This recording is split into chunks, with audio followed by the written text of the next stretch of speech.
Hi, my name is Saira Ariola. My project is on injury prevention of shin splints. My client's name is Dretzi Contreras. She's been a dancer for about 11 years since she was 5. She used to do ballet, but recently has been doing more jazz and hip hop. She just recently joined the dance team, and since the season just started, she wanted to prevent shin splints since it's something she struggled a lot with in the past. My goal was to help minimize the occurrence of shin splints my client gets. So, what are shin splints? Shin splints are one of the most common injuries that athletes get, but not many know what it is exactly. Another name for shin splints would be tibial stress syndrome. There are two different types. There are anterior shin splints, which affect the tibialis anterior and is the most common form of shin splints. And there are posterior shin splints, which affect the tibialis posterior.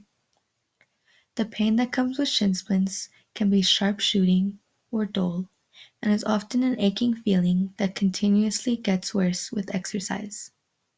Anterior shin splints are caused by repetitive movement and an increase in one's training. They can take up to 4 weeks to heal. Posterior shin splints are caused by poor foot and leg biomechanics and overuse. They can take up to 3 weeks to heal. Another thing that can cause shin splints are flat feet.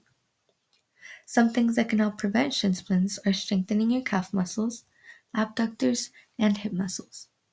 Some other things you can do is properly stretch before you exercise, ice your shins, and wear proper footwear, especially if you have flat feet.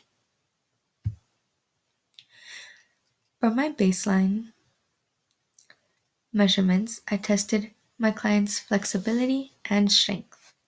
To test her flexibility, I used the goniometer to measure both her dorsiflexion and plantar flexion. If my program was effective, the measurements should go up. For plantar flexion in her right foot, she had 60 degrees, and in her left foot, she had 58 degrees. For dorsiflexion in her right foot, she had 7 degrees, and in her left foot, she had 10 degrees. For strength, I tested how many squats she could do because squats work the calves, hip flexors, abductors, hamstrings, and more, which all help with preventing shin splints.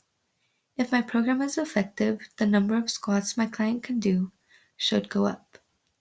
My client was able to do 85 squats. For my workout program, I did both strengthening exercises and stretching exercises.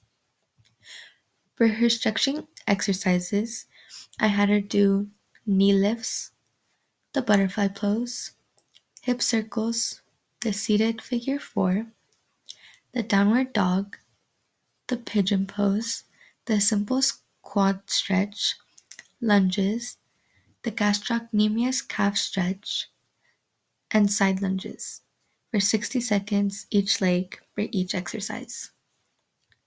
For the strengthening exercises, I had to do step ups with weights as an optional option, squats, jump squats, bridges, split squats, a single leg bridge, box jumps, plank leg lifts, and heel raises, 3 sets for each one.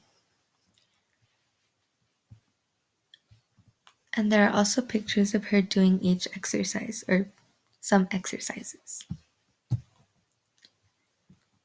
After doing my program for 4 days each week for 2 weeks, one day doing stretching exercises and the next strengthening and switching each day, my client's plantar flexion in her right foot was 63 degrees and her left foot was 62 degrees by the end of the 2 weeks, increasing her right foot by 3 degrees and her left foot by 4 degrees. My client's dorsiflexion in her right foot was 2 degrees and her left foot was 4 degrees, increasing the flexibility in her right foot by 5 degrees and in her left foot by 6 degrees. She was able to do 95 squats, which increases from her baseline by 10 squats. In conclusion, My program was successful in increasing her strength and flexibility. If she continues to use my program, it should prevent shin splints. I hope that my presentation can help other athletes prevent their shin splints. Thank you.